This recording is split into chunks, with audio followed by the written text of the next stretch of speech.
Eléyìí tí mo fẹ́ jẹ́ ká sọ lénìí tí ò ní pọ̀jù. Púpọ̀ nínú wa ló máa ń travel. A máa lá travel láti ìlú kan síbi kejì. Ẹ jẹ́ n fi mi ṣe example sí. Mo lè ní mo travel kúrò láti America. Mo wá sí ìlú Nigeria. Ǹjẹ́ tá bá là ń travel yìí, do we do proper planning? Ṣé tó bá ní planning pa ń travel? Kò ń ṣe àwọn aṣọ wa tá a fẹ́ wọ̀, àwọn bàtà tá a fẹ́ wọ̀, tá a fẹ́ fi ṣe síá. Ẹ dákun ẹ máa bá ń power tap. Ṣé rí power tapping? Ẹ má jẹ́ ká gbàgbé. Ẹ rí pé mi ò kí ń béèrè owó, mi ń béèrè òbí, mi ò ń béèrè nǹkan kan bí báyìí. Ṣé rí the power tapping, especially àti jáde tipẹ́. It's gonna let people know pé oh àwọn ẹni báyìí ti wà níta. A lè jẹ́ pé kán share kíní wa. A wà ní kíní FYP, àwọn èèyàn wá lè rí pa àwa ń tà. Please, oore kan tẹ́ lè ṣe fún mi nìyẹn. Ẹ ṣé mo dúpẹ́. Ọwọ́ tẹ́ wá fi ń tap yẹn. Ẹ fi ọwọ́ yẹn ka owó. Ẹ fi gbé ọmọjó. Ẹ fi ka dọ́là, pound sterling, ire ayọ̀ ní ọwọ́ yẹn báyìí ló máa fi gbé wá fún yín. Ẹ ṣé mo dúpẹ́ gan ni. Ṣé mọ̀ pé àìtí ṣe pé kíní tó yẹn náà. Power tap yẹn náà ni ó jẹ́ káwọn èèyàn mọ̀ pé àwọn alágbọ́já báyìí ti wá ń tà. Oh, thank you, Sister Imran. Thank you. God bless you. Sherita Bani, do we plan traveling? Ẹ jẹ́ n ṣe example. Ọ̀pọ̀lọpọ̀ wa. Ẹlòmíì wà tó jẹ́ pé bóyá ó ní oògùn tó ń lò. Tó dẹ̀ jẹ́ pé oògùn yẹn kò kàn ṣe oògùn tó kàn lè rà.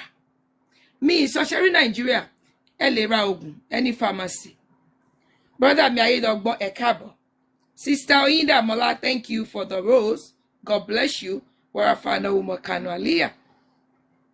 Ṣẹ́rí àwa tá à ń gbé nílùú òyìnbó, maybe America tí mò ń gbé mo lè fi ṣe example fún yín. Àwọn oògùn kan wà tó jẹ́ pé over the counter ni. Oògùn yẹn kàn lè rà yẹn, tẹ́ bá ti lọ pharmacy ẹ kàn lè rà. Àwọn oògùn kan wà tó jẹ́ pé dókítà yìí ló kọ fún yín. Nílùú tèmi wà yìí, oògùn tí dókítà yín bá kọ fún yín, ẹ kàn lè lọ rà. You need to come with that doctor's prescription. Tó máa kọ fún yín yẹn. Most often, ó máa kọ ní 30 days. Bóyá tó bá jẹ́ pé oògùn téèyàn ń lò continuously. Àwọn ẹlòmíín sì bóyá wọ́n ní ẹ̀jẹ̀ ríru. So wọ́n ní oògùn tán láti máa lò láti fi maintain ẹ̀jẹ̀ ríru wọn yẹn. Tọ́dẹ̀ láti máa lò. Ṣé rí case study tí mo mú wá lénìí yìí? Obìnrin yìí, ìlú Amẹ́ríkà yìí ló wà. Ó wá travel. Ṣé rí púpọ̀ nù wà kò sẹ́ni tí rò lè ṣẹlẹ̀ sí o. Torí pé a máa fojú wò pé àṣebí mo kàn lọ fún ọ̀sẹ̀ kankan ni.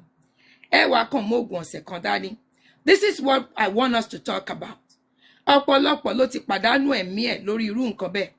Torí pé èní yìí, nǹkan right now yìí nìkan la mọ̀. Nǹkan tí ó ṣẹlẹ̀ in the next 2 hours mi ò mọ̀. Èèyàn ti gbé Uber rí tó jẹ́ wípé ó fẹ́ lọ sí bóyá ó lọ sí airport ni. Me, I always give myself time. Àwọn tó bá mọ̀ mí mọ̀.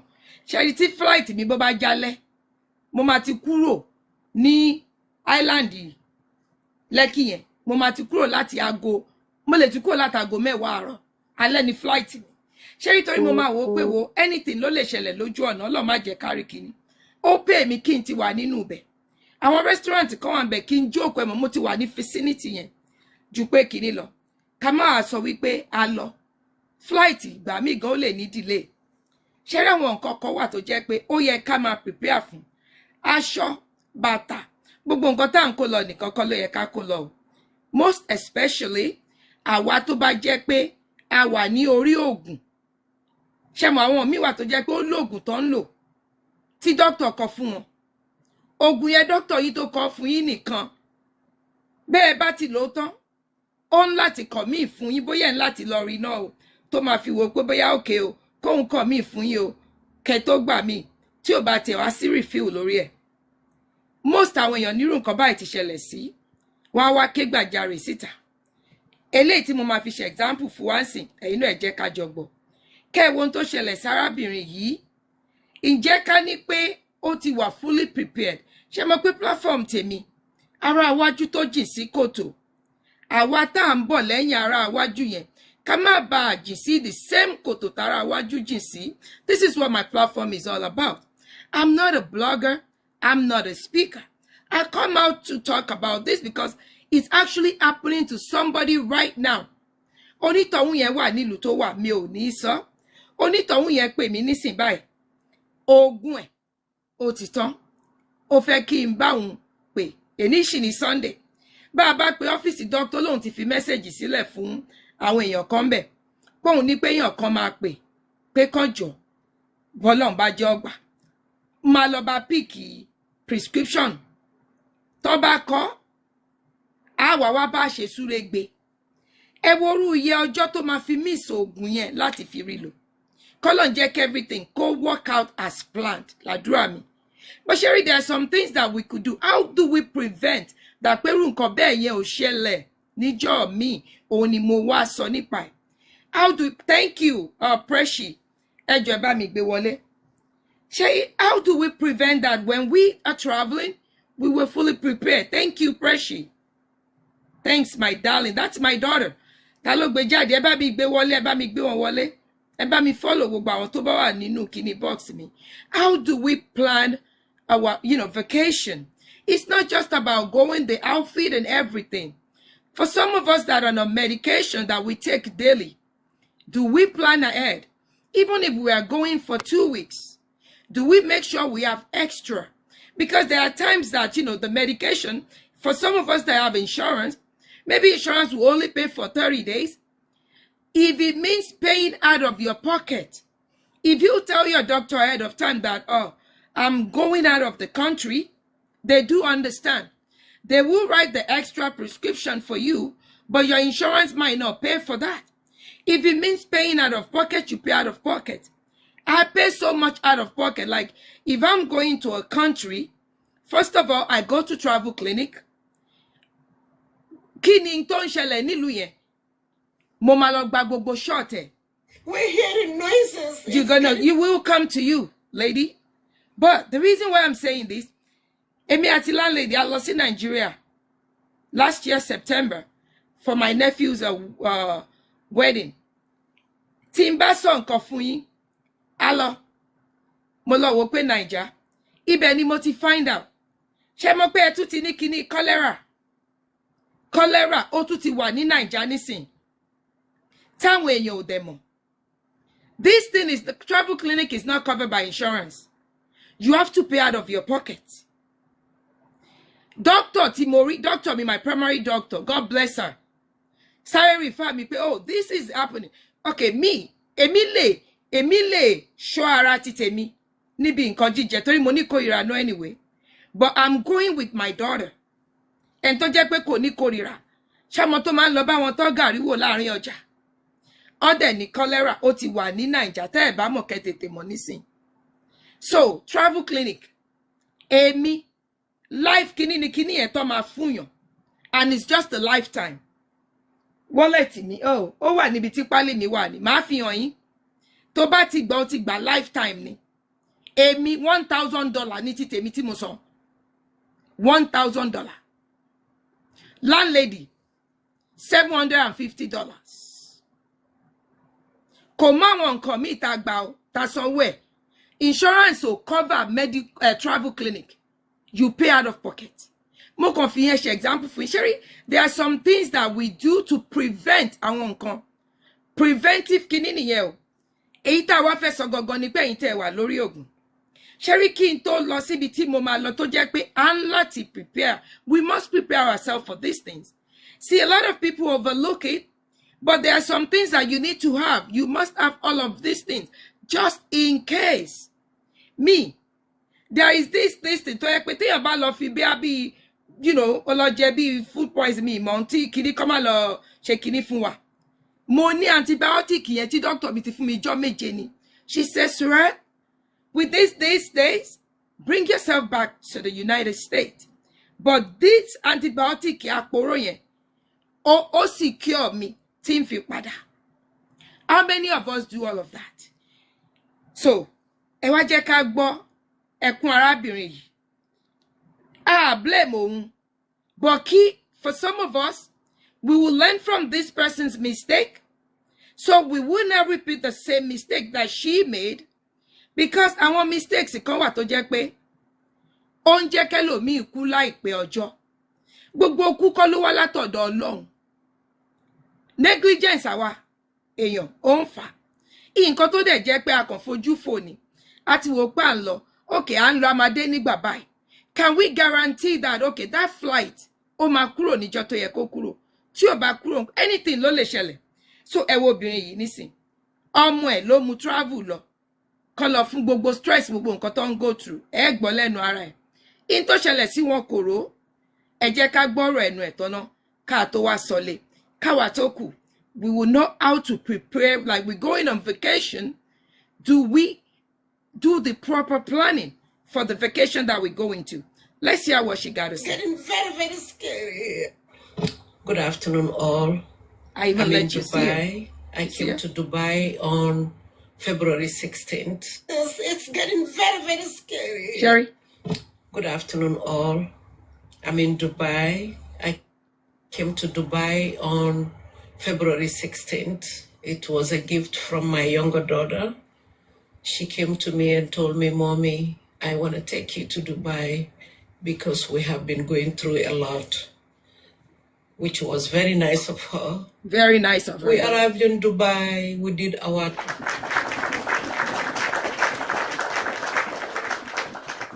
It was time to go back on the 23rd. Please help me received power an email tap. the night Thank of you. February 22nd saying that your flight got cancelled due to the storm in Boston, Massachusetts.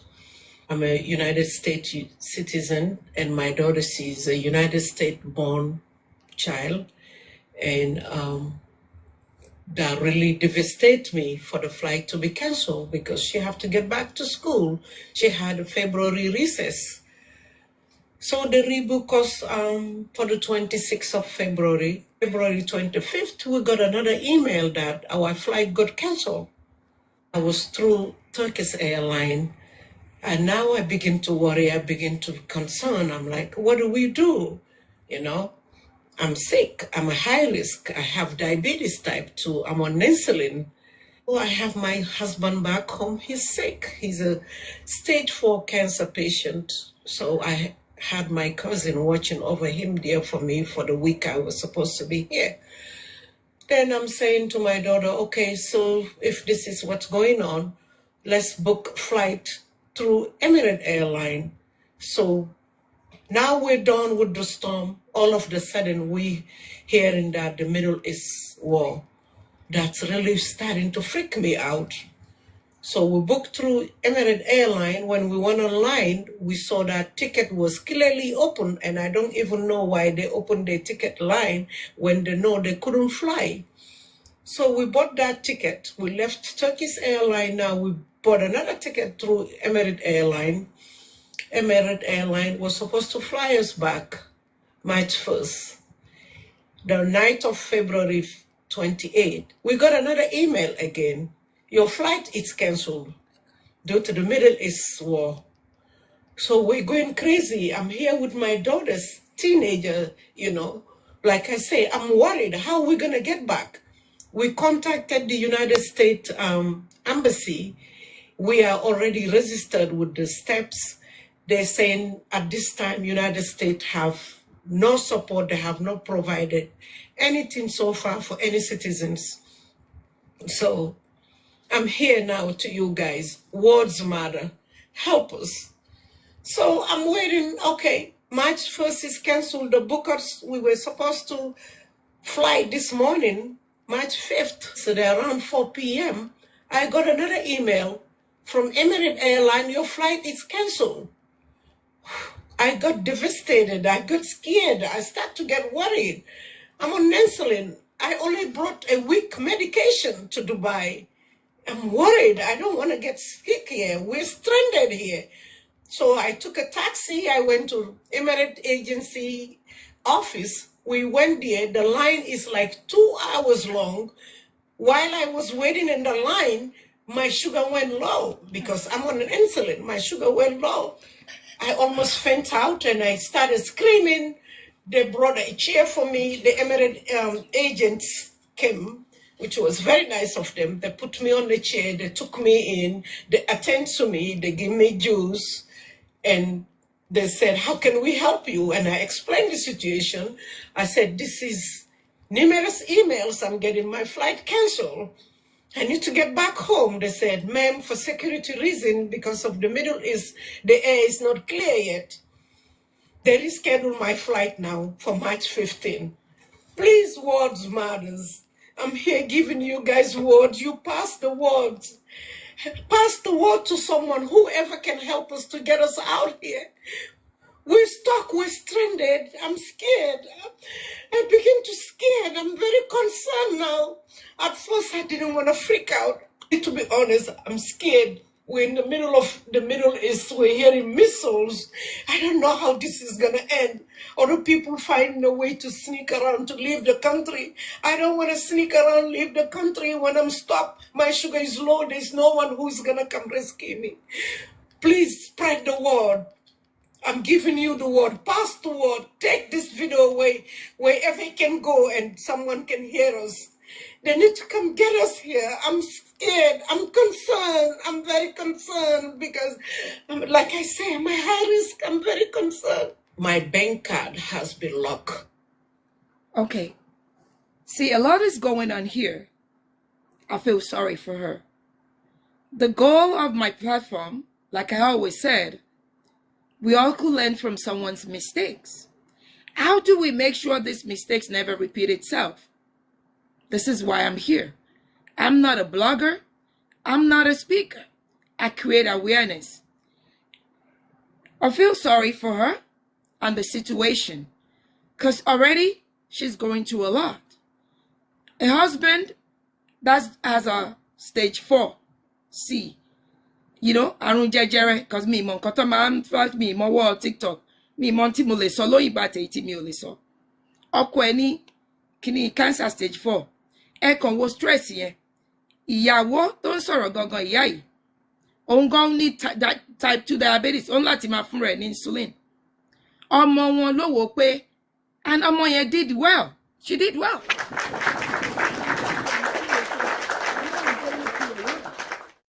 Kí mama will need a break. So uncle wọn kan ó ń bá wọn mójútó ọkọ ẹ̀ nílé pé kí ìyá ẹ̀ kàn tiẹ̀ step away from the daily caring for her husband. I get that.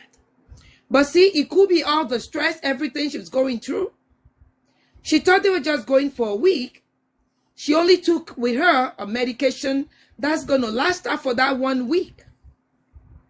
See, this is what I want us all to have in our mind. The biggest mistake. If it's just somebody that's not on if it's somebody that's not on medication, a maintenance medication, probably one wouldn't be worried. See, if she's not on medication, she probably won't be this worried because her sugar doesn't need to drop. If it's just ordinary paracetamol, Tylenol, we call it here, acetaminophen or whatever you could call it, you could get that anywhere, even at the airport, anywhere you could get it. But if you are on a prescribed medication, if you're taking a prescribed medication, please, I urge each and every one of us, just do not go with 1 week prescription because you could not predict what could happen. You are leaving a country, you're going to a different country. You don't know what could happen in that country of that you were going to vacation. Ibi tẹ́ ẹ ti ń lọ fún vacation yẹn. Mọ ohun tí ó ṣẹlẹ̀ ńbẹ̀. Òun ló fi jẹ́ pé ó yẹ ká máa ní extra nǹkan. Àwọn èèyàn máa ń fi mí ṣe yẹ̀yẹ́ gan. Wọ́n máa ní kí ló dé? Òun bọ̀ fún kíní ọ̀sẹ̀ kó di gbogbo nǹkan tó tó yìí. Sherry, it's always good kéèyàn wà fully prepared because you just never know. You just never know. Sherry, béèyàn bá ń lọ vacation. Tá a bá ìtí lágbára àwọn nǹkan kan tí máa sọ yìí. Ó bẹ́tà ká dúró. Sherry, àgàgà wa tá a wà nílùú òyìnbó. Even ẹni tí ò sí nílùú òyìnbó tó wà ní Nàìjíríà gan. Tó bá jẹ́ pé òun lọ bìkan tó ò mọ wẹ̀. Even from Lagos to Abúlé. Abúlé tó ń lọ Ògùn tí doctor ẹ tó wà lẹ́kọ̀ọ́ kọ fún ẹ. Wọ́n lè má ní lábúlé o. Sherry, ìṣẹ́jú méjì péré ó ní í ṣe nínú kéèyàn yè àbí pé kéèyàn kú. Ìṣẹ́jú méjì péré. ṣé rí àwọn èèyàn kan wà tó jẹ́ pé bóyá àwọn èèyàn tó wà asthmatic tẹ́ ẹ láti ní inhaler yín ẹ má kàn ní inhaler yín ìwọ̀nba díẹ̀ tó wà ńbẹ̀ you must have extra kẹ́tù ní extra tẹ́ ẹ máa léyìí tó máa wà nínú hand luggage yín eléyìí tí ó wà nínú pọ́ọ̀sì bàbá ní pọ́ọ̀sì ní tá à ń pè ní pọ́ọ̀sì rẹ o everyday bag táwọn obìnrin tá à ń gbé tó máa ti wà nínú ẹ̀ eléyìí tí ó wà nínú ẹrù dídì tó jẹ́ pé kò síbi tó wò sí because ṣe rí ẹ kàn lè débì kan ẹ fẹ́ lọ kí èèyàn kan àwọn ènìyàn ò mọ kíní medical history yín o kábàlẹ̀ ti pè wọ́n sílẹ̀ tẹ́lẹ̀tẹ́lẹ̀ ẹ kàn bá wọn bóyá yìí náà ń dáná fún kọ́ máa wá gbá epo àbí kọ́ máa sọ ọbẹ̀ aláta ṣé n tó wà asthmatic kó kàn wọbẹ̀ kó wọnú ibẹ̀ yẹn kó mọ̀ àmú ìyẹ́lẹ̀ ìdání kó wò pé àwọn ti lò kú òǹlé ó tún dalẹ̀ no you cannot predict because you don't know where you going you don't know what you're going to encounter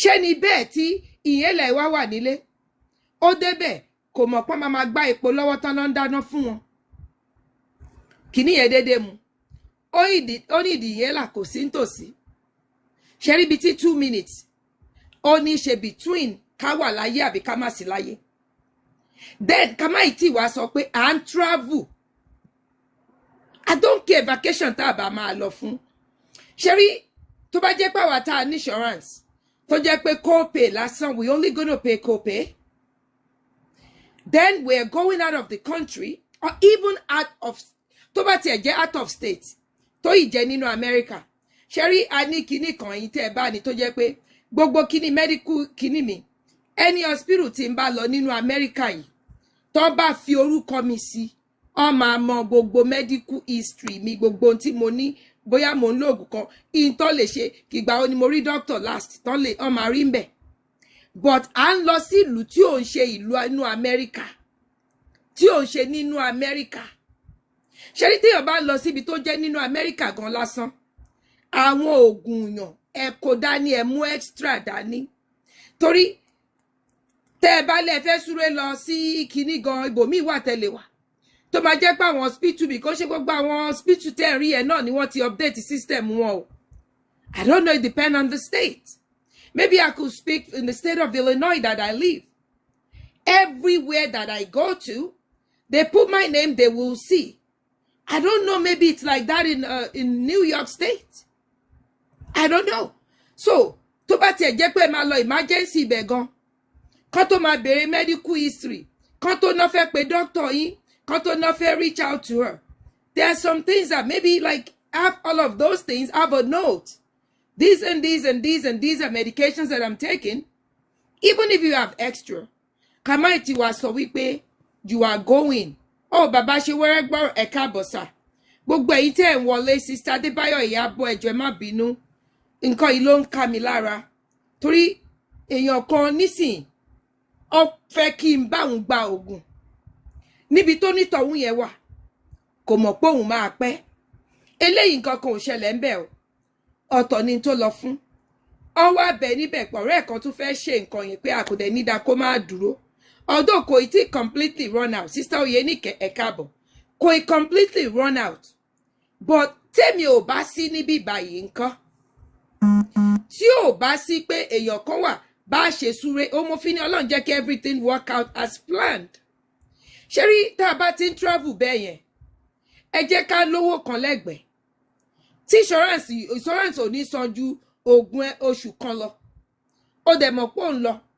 doctor ẹ á kọ́ fún ẹ tó bá ti lọ rí doctor ẹ pé I'm going out of the country àwọn doctor gan ò fẹ́ kí aburú ṣẹ̀mí èèyàn rárá àti rárá wọ́n máa kọ́ fún ẹ but insurance ẹ o máa san owó yẹn out of your pocket ni ṣé rí ẹ má jẹ́ ká di extra aṣọ ẹ má jẹ́ ká máa mú extra bàtà extra gèlè ẹ̀mí wa yìí kò ní duplicate oh Mrs. O hello ma do you think do you think you can talk to a senior citizen that has refused to do a checkup?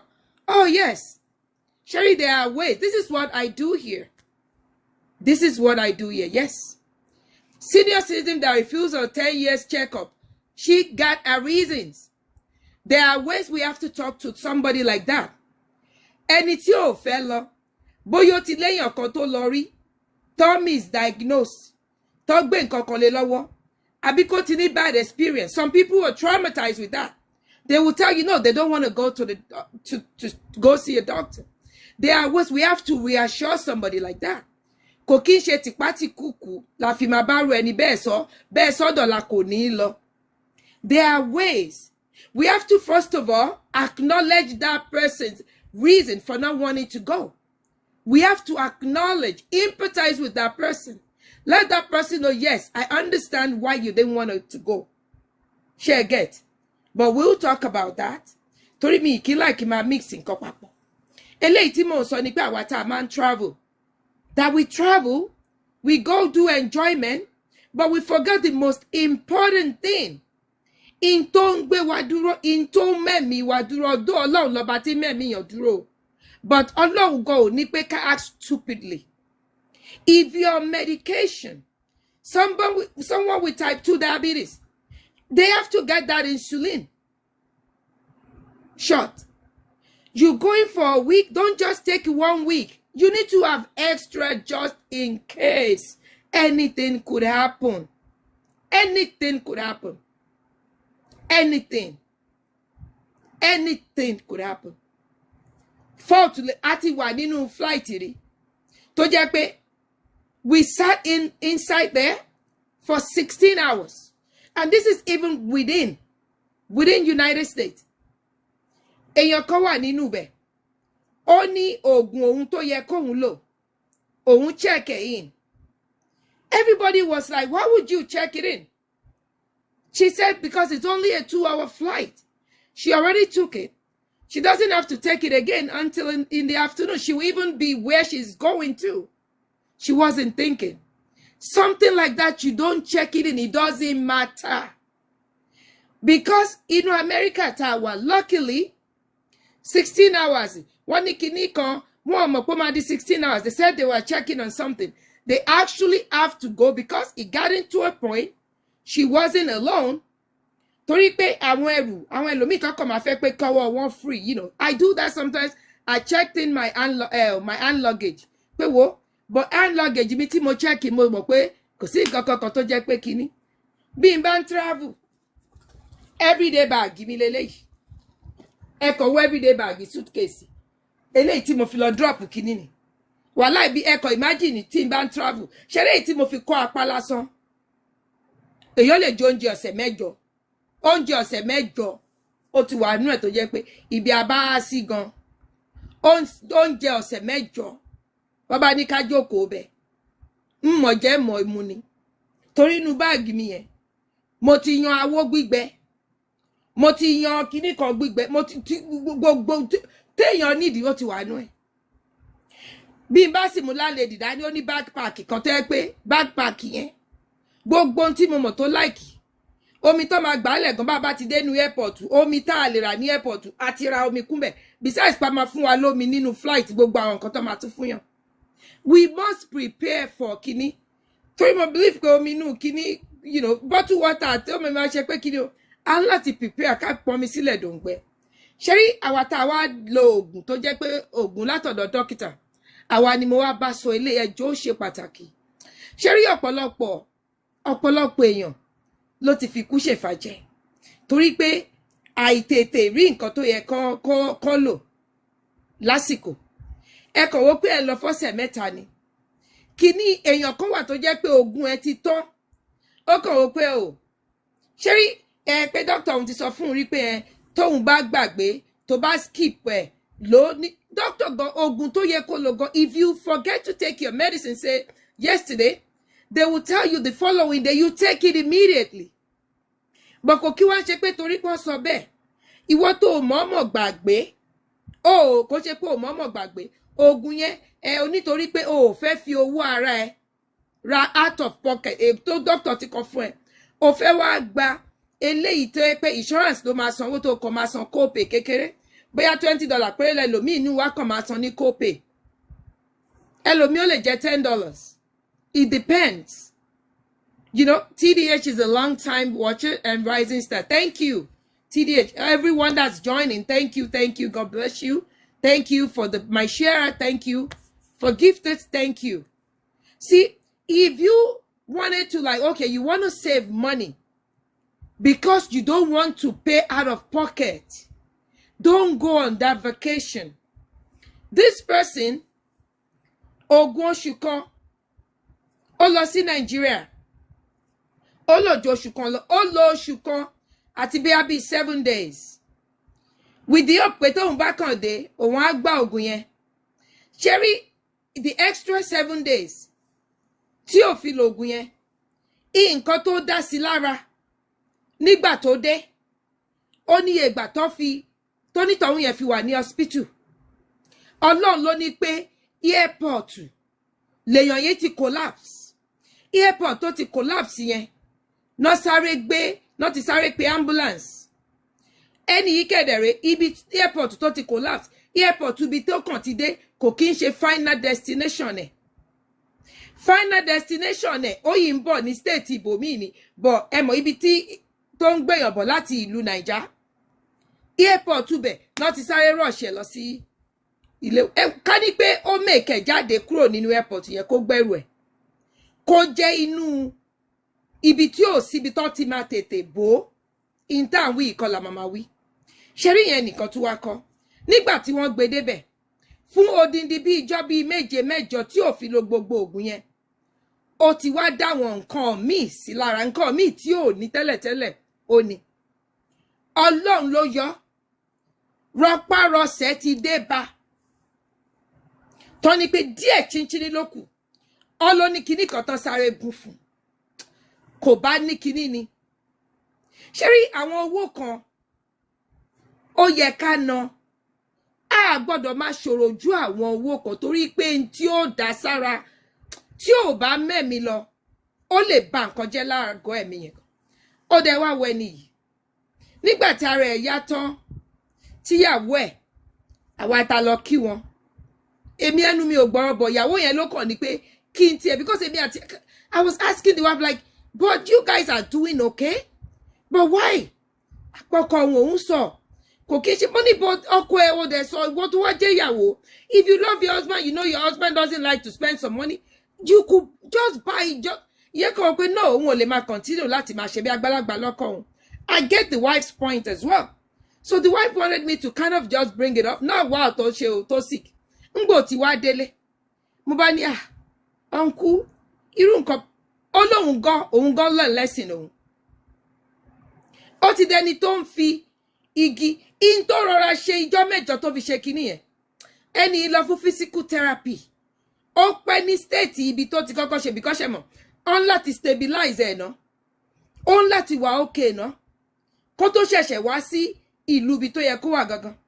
Ìlú ibi tó wà kó wà gangan kò lè lọ lé straight. Hospital. Ó níye oṣù tó lò ní hospital. Ó níye rehabilitation tó gbé lọ fún kó tó ṣe máa ṣe kíní lórí pé ó ṣe jẹ̀bú ó fẹ́ fi owó ra extra oògùn tó dẹ̀ mọ̀ pé oògùn yìí inton láti mọ́ ọ lò ní. Tí ò kàn ṣe oògùn orí fífọ́, kò ń ṣe oògùn àríro. But a lè fowó ipe a fẹ́ lọ náwó, a fẹ́ lọ ṣe báyìí, a fẹ́ lọ ṣe. But a sì ń ṣàhun sára wa. Ẹ̀yin ò mọ̀ pé èmi ò láàárọ̀ ni. Ìntẹ̀yẹ bá jẹ ní ògbèfò. Ó wà very important, please.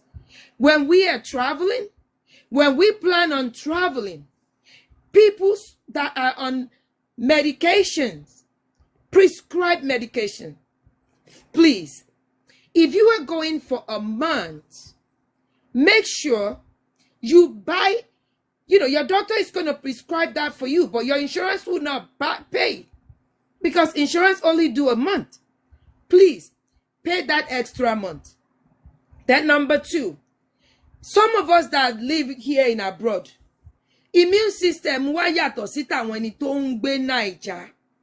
I know so many people, welcome we warriors, that they travel abroad. Wọ́n á débẹ̀ wọ́n á máa wúkọ́ kiri. Wọ́n á máa wúkọ́ bó ṣe ń wúkọ́ náà ń bì. Bó ṣe ń bì náà ń ṣe. Náà máa ní diarrhea, wọ́n yàgbẹ́ títí. Èmi máa ń wò wọ́n ni. Kí ló mú yín yàgbẹ́? Ṣé rí ẹni tí ò bá gbà fọ́lọ́run ṣá tí ò tọ́lọ́run ni ó sìn. Bẹ́ẹ̀ ṣe rí mi kò síye tí mi ò wà travel clinic. Èmi àti lálẹ́dì. only cost wa ní $3,000 that I pay with my credit card. Mo wá lè máa san. Ṣé rí níbẹ̀ ó ti máa fún yín ìlú tẹ́ ń lọ yẹn náà máa ìlú tẹ́ ń lọ. Ọmọ gbogbo nǹkan tó ń ṣẹlẹ̀ ńbẹ̀. Ṣé ráwọn ni tó ń gbé bẹ̀ immune system wọn ti bá lọ. Don't compare your immune system, you people that live abroad, with the people that lives in Nigeria. Ìwọ tó ń gbé abroad ń jọ́ ni mosquito ti jẹ́ last. Mosquito Naija wà láì wọ́n mọ fresh blood. Tó bá bàlí ẹ. Àwọn ará Naija mosquito ọkàn máa pa báyìí ni wà láì kò sí nǹkan tí ó ṣe wọn. Ìwọ tó ń gbé bá tí mosquito yẹn bá jẹ́ wàá wó lulẹ̀ ṣáá ni. Oògùn tó fẹ́ lọ fún ẹ lẹ́kọ̀ọ́ ẹlòmíì wá kàn lọ rògùn kan wá fún. Do you even know what you are allergic to? Somebody like me, I'm allergic to quinine. Ṣé quinine lẹ́ ń pè? Ṣé anything chloroquine, mifloquine, kelocoquine, I cannot use it. I'm allergic to it. So, kí n má wá wo pé okay o, mo ń lọ Naija o. Mo ti lọ kọ́kọ́ lọ rí primary doctor mi. So then I go pé mo ń lọ o. Gbogbo nǹkan o, they check us, they make sure, okay, you guys are in sound good health. Mo máa lọ travel clinic. Ìlú tó ń lọ, even náà máa bèrè city, ṣe rí ní ìlú Nàìjíríà bó tún ṣe wà yẹn. Tó bá jẹ́ pé Lagos State nìkan ló ń lọ, ó níwọ̀n nǹkan tó máa fún ẹ ọ̀tọ̀. Tó bá máa sọ fún wọn pé okay o, mo tún máa lọ lu bá mi nísẹ̀yìn òrò. Bí bá tún kú òǹbẹ̀, bóyá èèyàn lọ́rẹ́ kan tó fẹ́ ṣe party ní Ìjẹ̀bú. Àbó fẹ́ ṣe party lóńdó tẹ́ ẹ máa bá lọ. You tell them all these cities. See, even in the country Nigeria, different cities ó ní nǹkan tó ń rán. Ó ní nǹkan tó máa ti mọ̀ pé òkè ó lọ sí bàbá òun lọ. So wọ́n ti mọ gbogbo àwọn oògùn tó máa kọ fún ẹ. Ó ní ìmí tó jẹ́ pé kó o tó kúrò nínú Amẹ́ríkà ló ti máa bẹ̀rẹ̀ sí nílò. Mi ò dé Nàìjíríà kí n bá wọn náà sí kí àbọ̀ wúkọ̀ wèrè kankan. Àwọn èèyàn lè jẹ́rìí sí. Torí mi gan mo ti ní gbogbo nǹkan ṣé mo like fully prepared mo dẹ̀ mọ̀ pé ọmọ mi ìmọ̀ oúnjẹ bí ti ń jẹ noodles mọ́là kiri ní ó máa lọ ra wàrà lórí títì gbogbo oúnjẹ kátikàti orí títì yẹn ló máa lọ jẹ tó máa fi dídà tèmi kí má gba nǹkan kan gan bí bá wọ face mask mo lè wà okay torí mi ò ní jẹ nǹkan anyhow. But if you're going to a country that you don't know ṣé rí ẹ má jẹ́ ká ṣàwọn àwọn owó kan. Some people their immune system will just fight it like that. But some people, it will not. Ẹ dákun ẹ máa bá mi power tap, please. Please. Ẹ máa bá mi power tap. If you are really enjoying this educative awareness that we are creating. So it's very important. See, irú pé kéèyàn máa ké síta, he helped me, my medication is finished. Ìwọ̀nba ni gọ́ọ̀mẹ̀ntì Amẹ́ríkà lè ṣe o. Ìwọ̀nba ni o. Help me. Kó tó dé tí àwọn tó ní pé help you. Nǹkan mi lè ti ṣe o. Ẹ wo ẹni yìí pé blood sugar ó drop pápá. Ẹ mọ̀ pé blood sugar yóò tún gbọ́dọ̀ drop. Bó bá drop jù. Ọlọ́run má jà kúkú láìpẹ́ ọjọ́ o. Aburú ò ní ṣẹ̀mí wa o. Ṣé àwọn owó kan ẹ jẹ́ ká ná? Ẹ má jẹ́ ká ṣòro ju ẹ o. Don't let us be like, oh, I'm not going to spend this money. I have insurance. Oh, because I'm only going to pay $20 copay with my insurance. And then you wanted to, mi fẹ́ sọ lóyìnbó. Ẹ wá fẹ́ fi ẹ̀mí Ọlọ́run ọba ò ní jẹ́ ká fẹ́ àwọn ara fẹ̀mí wa dégbodò. Ọ gbọ́dọ̀ máa pè èèyàn ní fọ́lọ́run ṣọ́ kó máa lọ fokùn ọ̀gẹ̀dẹ̀ gan pẹ́ náà. Eléyìí ò kì í ṣe pé èèyàn kankan ò ṣe èèyàn. Stupidity èèyàn ló mú èèyàn ṣerú nǹkan bẹ́ẹ̀. Èmi tí mo ò sí lórí type 2 kinní kan, mi ò ní diabetes, mi ò ní nǹkan kan tó jẹ́ pé kinní gan, mo máa lọ travel clinic. The only medication I'm taking is mostly for pain. And that's because mo ṣe shoulder mi. Mo ṣe surgery shoulder mi. Apá mi mo sọ fún yín pain. Rotator cuff surgery, I've had it. And some other surgeries, but it's neck through kidney. So, even at that, mo nini pe, oh, pe kini kan. So, whatever, taban travel. Sherry, ẹ má jẹ́ kó jẹ́ pé, oh, aṣọ wa, bàtà wa, everything, wọ́n rí wa, ẹ̀ṣọ́ wa nìkan. No. The first thing that you must do, go to your doctor. Let your doctor know that you are traveling out of the country. And you plan to spend iye ìgbà báyìí. Be honest with your doctor. Doctor á kọ prescription mi fún ẹ. Yes, insurance ẹ lè má san. Ìyẹn alákọ̀ọ́kọ́. Then ṣe rí another thing. Problem tí obìnrin náà tún ní tá a tún máa sọ̀rọ̀ lé lórí. Ṣe rí ẹ̀yin tẹ́ bá ń travel, tẹ́ bá wà ní ìlú òyìnbó. Let your bank, àwọn card tó bá ní, let them know you are going to this country. Even your credit card company, let them know. You call, they have customer service. You call them, let them know, I'm traveling to Nigeria or I'm traveling to Dubai. Do you know why? Most often we go, we never plan like, oh, I'm not going to use my card for anything. These people, they did not thought they were going to use their card. Laura ticket. Her daughter bought the ticket for her. She just wanted her mom to go spend a week in Dubai because they were going through a lot. They never planned. So when what happened, any bad weather, and be by. Lo fi kọ́kọ́ bẹ̀rẹ̀. Flight wọn ò lè kúrò láti Dubai wá sí inú America. Torí bad weather. Ngbà tí yẹn kúrò. Àwọn tí Dubai náà wọ́n ní kankan ṣẹlẹ̀ ní kíní. So, kíní ṣe. Torí pé ìyá yìí ó wà lórí ogun. Ogun ẹ ti tán. Wọ́n fẹ́ ra tíkẹ́ẹ̀tì míì. Tíkẹ́ẹ̀tì míì tó fẹ́ rà. Kò sọ fún bank ẹ̀. Ipò òun travel lọ síbi kan báyìí. Bank ò fẹ́ jẹ gbèsè torí àwọn èèyàn tó máa ń jalè. Àwọn èèyàn tó lè ti anybody me I'm always their victim. And then torí ẹ̀ nísìn kíní kan wà lórí kíní mi tó ń ṣọ. Wọ́n ti lo káàdì mi rí ní China. Inter America fi dá. Bàbá lọ ṣe investigation wọn. You just let them name me come mo lò. Ó máa ṣe investigation wọn débi tó lápẹẹrẹ. Tó bá rí pé wọ́n kan ló ná, they refund your money. Gbogbo owó tó jí nínú kíní ẹ̀ pátá ló máa gbowó ẹ̀ padà. Kò dàbí Nigeria. Let your bank knows that you are going to this country. Then you're gonna be there from so fúnpọ̀ tẹ̀tí jẹ́ kọ́mọ̀ yẹn. Irú bí obìnrin ṣe fẹ́ lo káàdì. Wọ́n fẹ́ fi ra tíkẹ́ẹ̀tì mi mọ̀ tẹ́ bá fẹ́ gbọ́ débẹ̀ náà mo lè jẹ́ gbọ́ débẹ̀. Mi kàn fẹ́ ṣe mo kàn fi ṣe pé kí ni mi like máa play nǹkan ní nǹkan jù. It's just, but I do sometimes a little bit kẹ́ lè fi mọ̀ pé it happens to people. For real. Ó fẹ́ lo káàdì on decline. You know why they're declining? Because she did not inform them that she's going out of the country. So I want protect any. Torí wọn fẹ́ jẹ gbèsè. Ni ó ṣe ń decline kí kò ṣe lọ. For them to buy another ticket.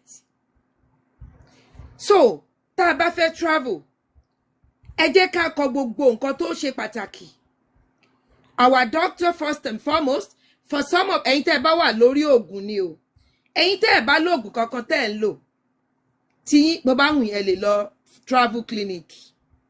Bó bá wùn yẹn lè má lọ. Immune system oníkálùkù yàtọ̀ síra wọn.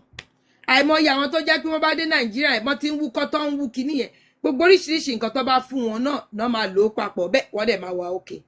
Sherry, somebody like me. Mo máa ń ní allergic reactions to a lot of things. To some medications. Like somebody like me.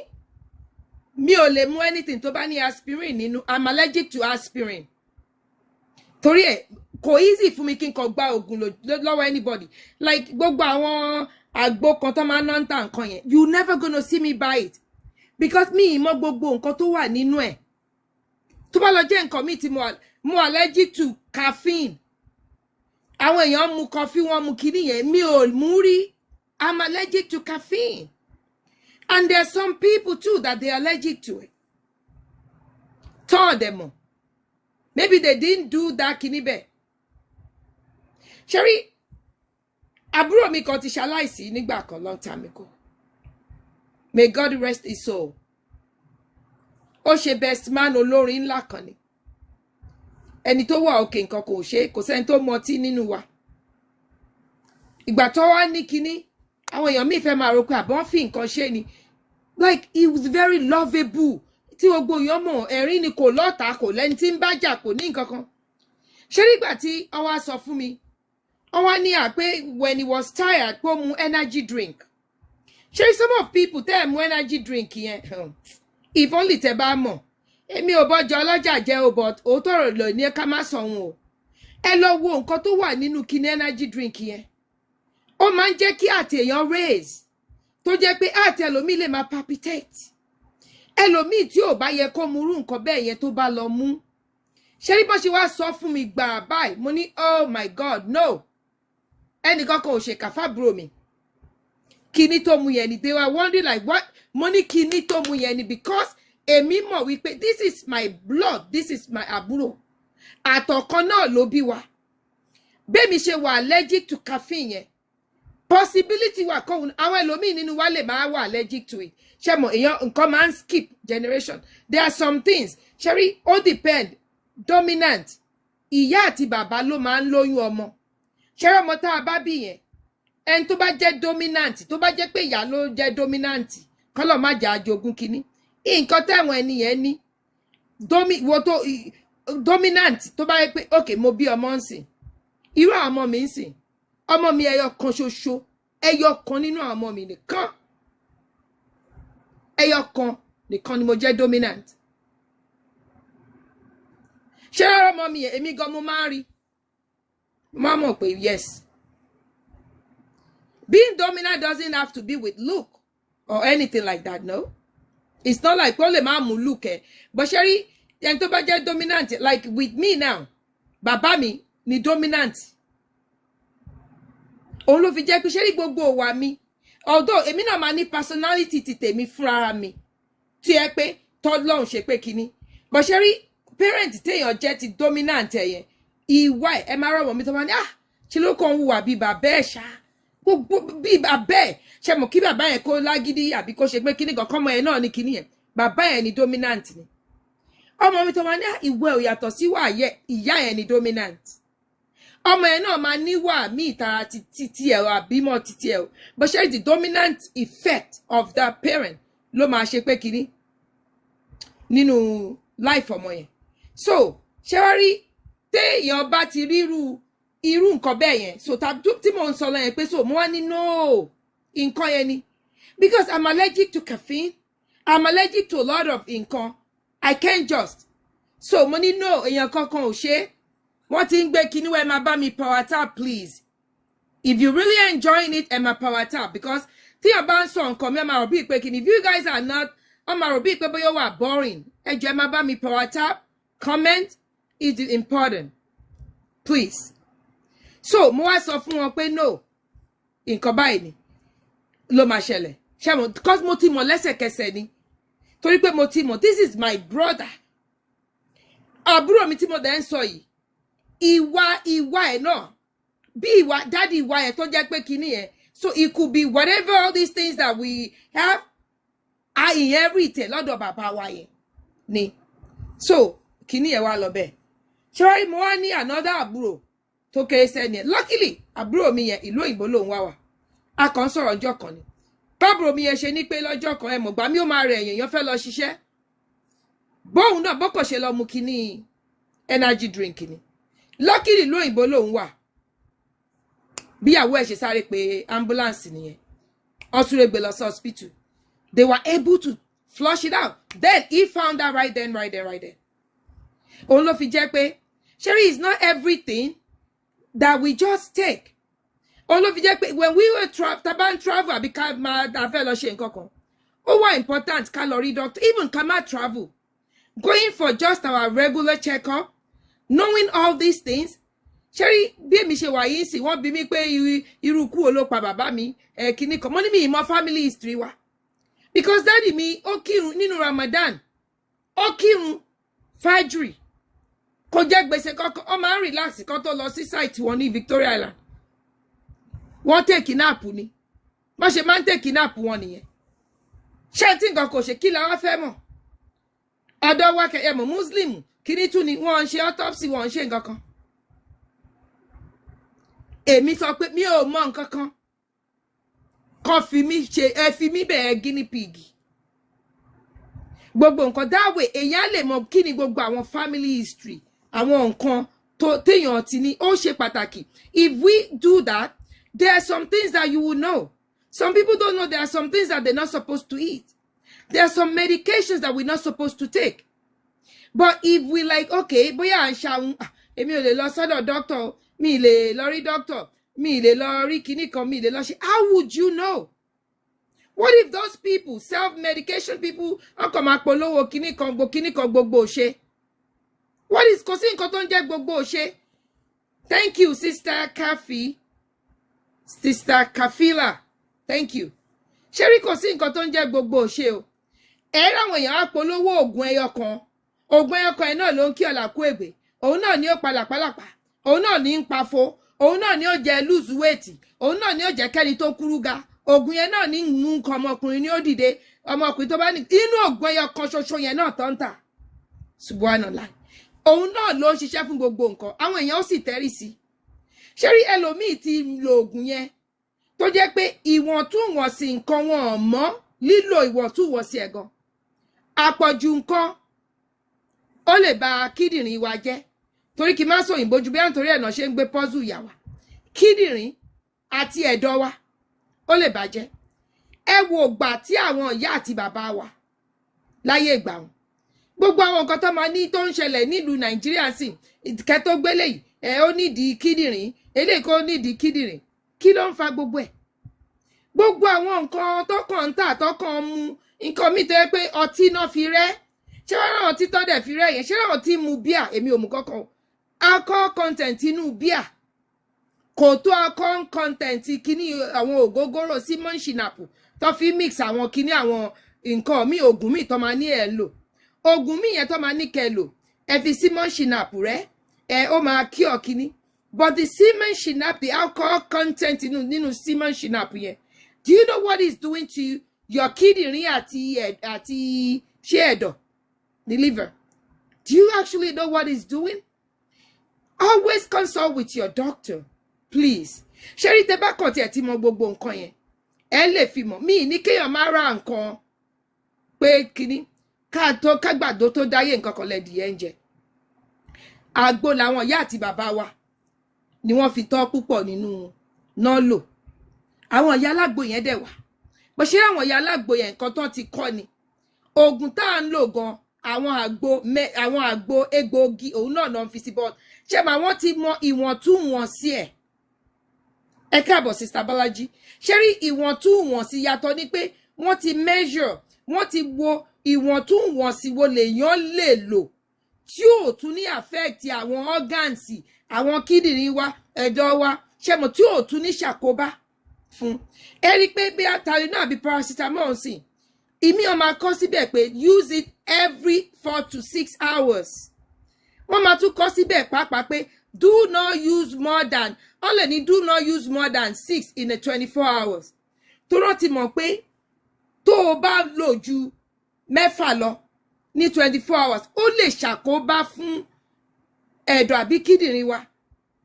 Àwọn èèyàn ò dẹ̀ mọ̀ they buy this thing they just taking it they just pé kíní yẹn good they ọkàn máa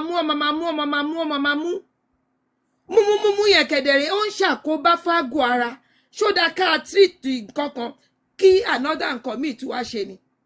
So ìyẹn ni mo kàn ní pé ìdánilẹ́kọ̀ọ́ tí mo kàn wò pé tí n gbọ́ fi dára lẹ́kọ̀ọ́ lẹ́ni yìí ẹ jẹ́ ká kọ́ gbọ́n lára àwọn aṣíwájú kíní yìí ti ń pọ̀ jù.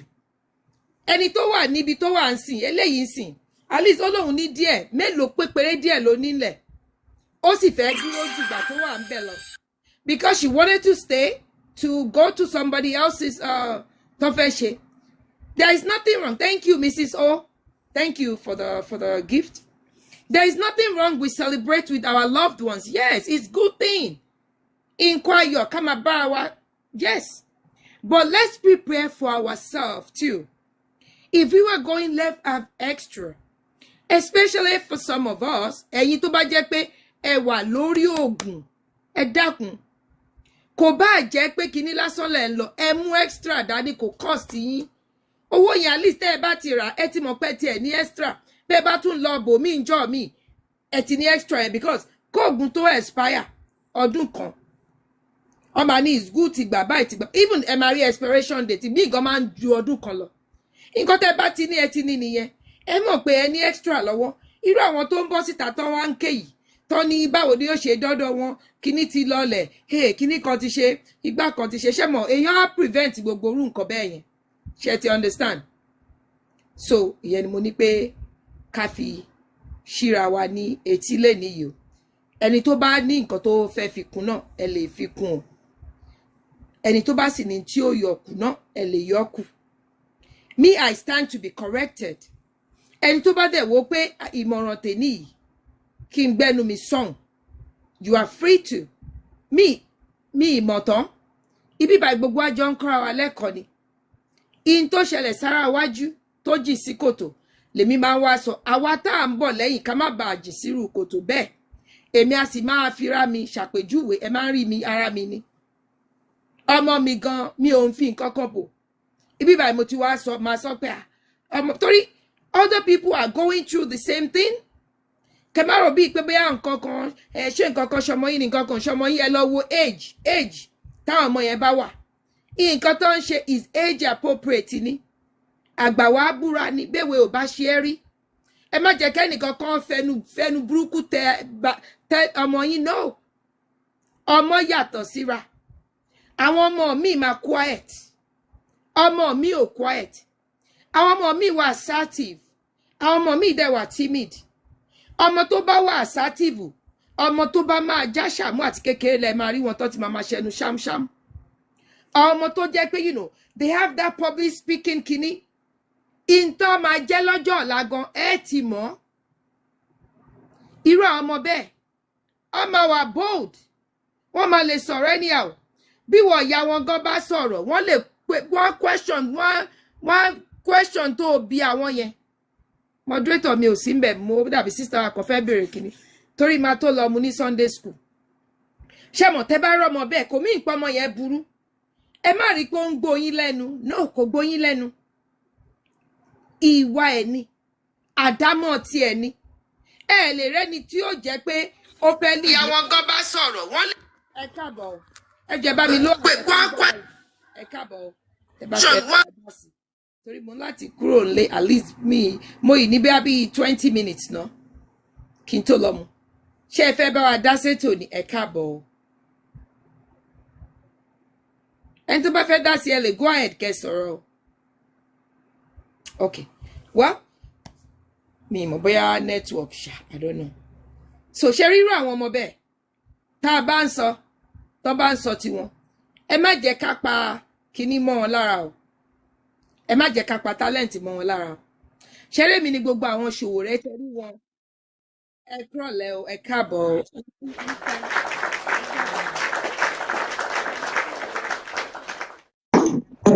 ẹ kúrọ̀lẹ́ o ẹ kúrọ̀lẹ́ mo ń gbọ́ yín ẹ káàbọ̀ ẹ go ahead.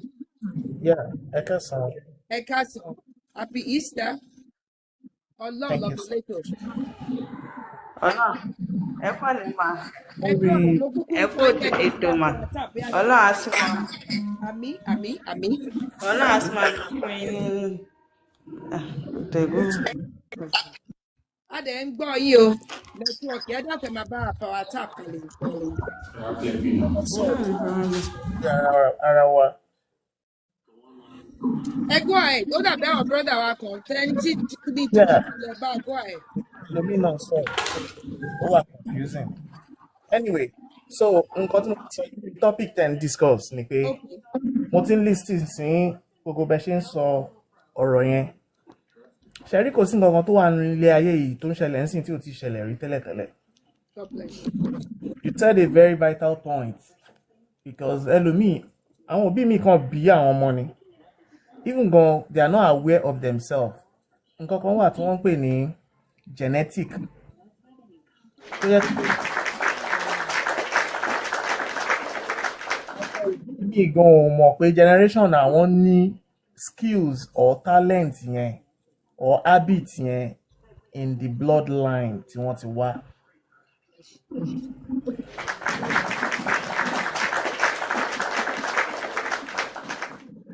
Ẹ rí pé nínú family kan àwọn ẹlòmíì tó máa bímọ ń bẹ̀ tí màmá kan bá bímọ mẹ́ta ẹ rí pé orí ọmọ kan ó máa gbéwèé ju àwọn ọmọ méjì yẹn lọ.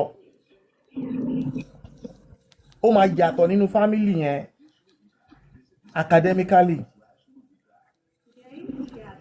But just like another sample ni pé ẹlòmíì bá ń rojọ́ bí sanguine ẹlẹ́jọ́ wẹ́wẹ́ bí èyí tẹ́ ń ṣe example ẹ̀ pé talkative bla bla bla àwọn kan máa sọ pé ṣé ẹ mọ̀ pé bàbá màmá ẹ̀ kinní kan ni àwọn yẹn òye yẹn tètè yé wọn láti bẹ̀ yẹn.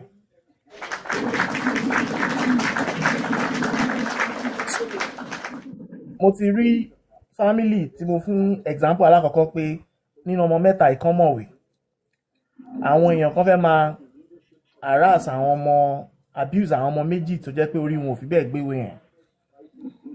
Èmi ni mo wá bọ́ síbẹ̀ mo wá sọ fún wọn pé nǹkan tí tó ló ṣe bí òye wájú ẹ̀yìn àgbà o nǹkan tí wọ́n bá fọ́n sínú fèrè ní fèrè máa ń fọ́n jáde.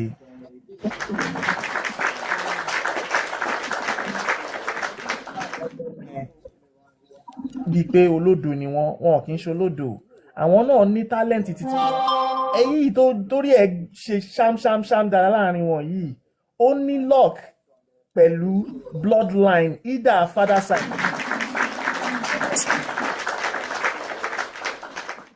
Ẹ̀rọ àwọn ọmọ mi tán bá lọ school wọ́n máa ṣeré pa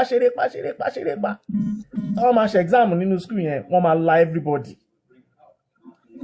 They are born genius. Wọ́n need láti flip away. Wọ́n kàn máa listen sọ̀rọ̀ tí teacher ń sọ báyìí ni ó ti register. Ẹ lọ mẹ́sàmù yẹn wá láti anywhere wọ́n máa pass ẹ̀ wọ́n á kọ́ àkọfàyà. So nǹkan tẹ́ ń sọ tọ́pìkì tí ó yẹ kí òbí kí wọ́n rí ni bọ́n kankan tí mo fẹ́ pàkíyèsí wa sínú ẹ̀jẹ̀ má bínú òun ni pé tẹ́ bá wo era tá ń live àwọn ọmọ ọ̀sìn wọn kì í dúró de àsìkò wọn kó tó di pé wọ́n bẹ̀rẹ̀ sí ní máa explore àwọn nǹkan kan. Ìtorí ẹ̀ lẹ́yìn máa ń rí pé ọmọ mi ọlọ́run máa ẹ̀ka kó ṣẹlẹ̀ sí wa ọmọ mi máa ń ṣubú dànù.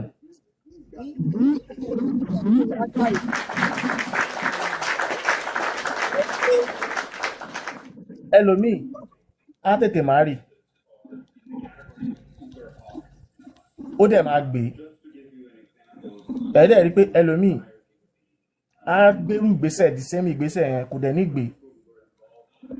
Kò ń ṣe ìwà nìkan o because ìwà làwọn èèyàn máa ń sọ pé kinní kan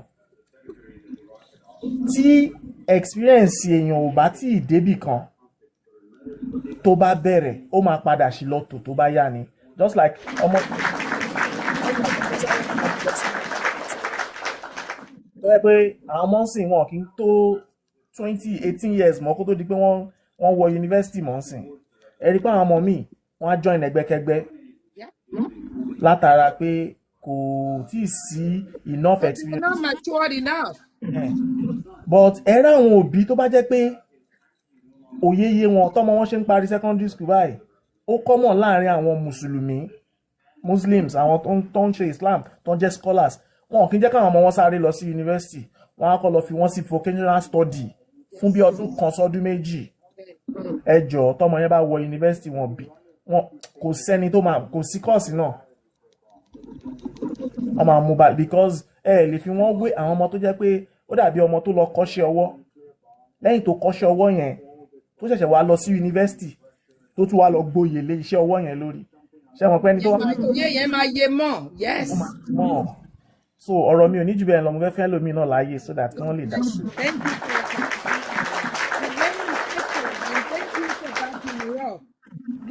nǹkan tẹ́ ẹ sọ ṣé nítorí ó láwọn òbí kan ní bíbá ṣé rí ọmọ wọn yẹn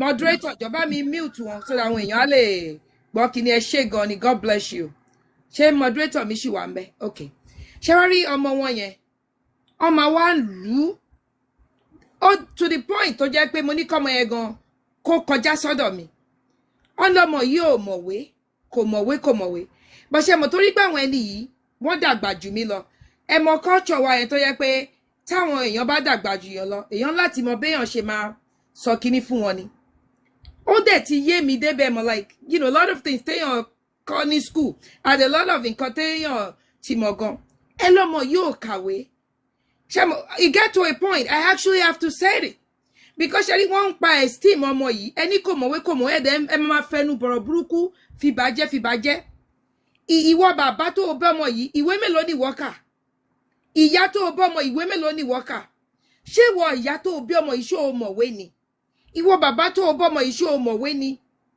àwọn ọmọ they going to bẹ́ẹ̀ ṣe sọ nǹkan tẹ́ ẹ fún sí ara obìnrin lọ́pọ̀ sílẹ̀ in their case torí pé ọkọ ò kà maybe ọkọ náà is not that very smart kò mean pé wọn ò ní wà successful in other areas so these people are successful in other areas they're doing their business and they're successful òun ló fi jẹ́ pé ọmọ yẹn àtọkọ àtìyàwó ni kò ní tẹ́ bá dẹ̀ wo àwọn ọmọ míì náà tọ̀bí tó rọ́mọ yẹn làkọ́ bí àwọn ọmọ míì náà tán bí lẹ́yìn ọmọ yẹn náà despite that oh my sis ẹ káàbọ̀ despite that they you know wọ́n try láti pé kán lọ sí skúlù kán ṣe gbogbo ẹ̀ náà they are not like you know successful pay college yẹn by fire by force they're not see there are other things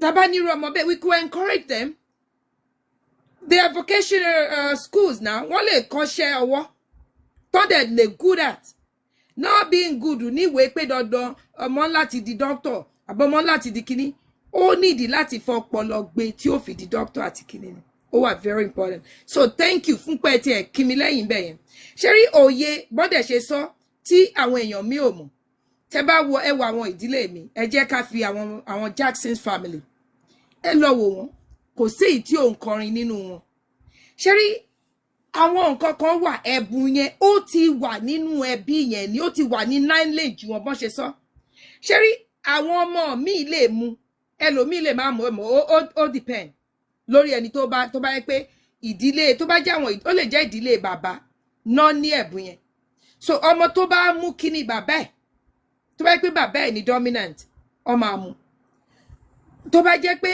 ìdílé ìyá ni ọmọ tó bá yẹ pé ìyá ẹ̀ ní dominant ọmọ àmú so those are the things tó jẹ́ pé it's important I know they don't do it in Nigeria kíní genetics tó sọ yẹn like I've done it here even our mom, like I did it our mommy and everything that's how I know a lot of gbogbo nǹkan that like we have to do these things that way ṣẹ́ríta ọmọ wa bá wu àwọn wà míì kan èèyàn lè mójú kúrò èèyàn kan lè fi wò pé ẹ lè pa ọmọ yìí ọmọ tó jẹ́ pé wà bàbá ẹ̀ ló mú bàbá ẹ̀ yẹn nǹkan tó fi lè mú èèyàn àwọn obìnrin tá a máa wò pé wò bàbá mi ọkọ mi nìyẹn nǹkan kan yẹn bó ṣe nice tó is yes tí ọmọ yẹn bá wá múrú ìwárú bàbá bẹ́ẹ̀ ṣé mo pé a máa bend fọmọ yẹn ni kò mí pé a máa wá ní ẹ torí pé ó ti mú wà bàbá ẹ̀ yes o there are some things we will choose our battle bírú ọmọ bẹ́ẹ̀ we just choose our battle nǹkan mi tó bá kàn ṣe akọ máa wò pé bí èèyàn ò gbọ́